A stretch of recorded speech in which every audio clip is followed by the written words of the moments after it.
നമ്മുടെ കയ്യിൽ സ്വലാത്തുണ്ടാവും. എല്ലാ ദിവസവും ഒരു നിശ്ചിത എണ്ണം സ്വലാത്തുണ്ടാവും. 86,400 സെക്കൻഡ് ഉണ്ട് ഒരു ദിവസം, അഥവാ 24 മണിക്കൂർ. അതിലൊരു 100 സ്വലാത്ത് എല്ലാ ദിവസവും ചൊല്ലുമെന്ന് പറയുന്ന ഒരു കൈവക്കൂ എന്ന് പറഞ്ഞാൽ ഇവിടെ കൈവക്കാൻ മനുഷ്യന്മാരുണ്ടാവും, ദൃഢപ്രതിജ്ഞ എടുക്കാൻ ആളുണ്ടാവും. ഒരാഴ്ച കഴിഞ്ഞിട്ട് നമ്മളോട് തന്നെ ചോദിച്ചാൽ നമ്മൾ ചൊല്ലിയിട്ടും ഉണ്ടാവില്ല. അതിനൊരു സമയം നിശ്ചയിക്കണം. എല്ലാ ദിവസവും രാവിലെ ഞാനൊരു 100 സ്വലാത്ത് അല്ലാതെ, നിങ്ങൾ ആലോചിച്ചൊക്കെ, എല്ലാ ദിവസവും നമ്മളെ സ്വലാത്ത് മലക്കുകൾ തിരുറൗലയിൽ കൊണ്ടുപോയിട്ട് ഇന്നാലിന്ന സ്ഥലത്ത് ഇന്നാലിന്ന മോള് ഇന്നാലിന്ന മോന് തങ്ങളുടെ പേരിൽ സ്വലാത്തില്ല എന്ന് പറയുമ്പോൾ അവിടുത്തെ മനസ്സിന് സന്തോഷം ഉണ്ടാവും.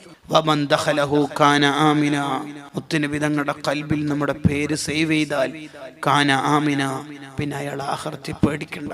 എന്തിനാ പേടിക്കണത്? സ്വലാത്ത് ചൊല്ലുന്നവരെ കാത്തിരിക്കാൻ ഞാൻ ഹൗലുൽ കൗസറിന്റെ അടുത്തുണ്ടാകുമെന്ന് അവിടുന്ന് വാക്കാണ്.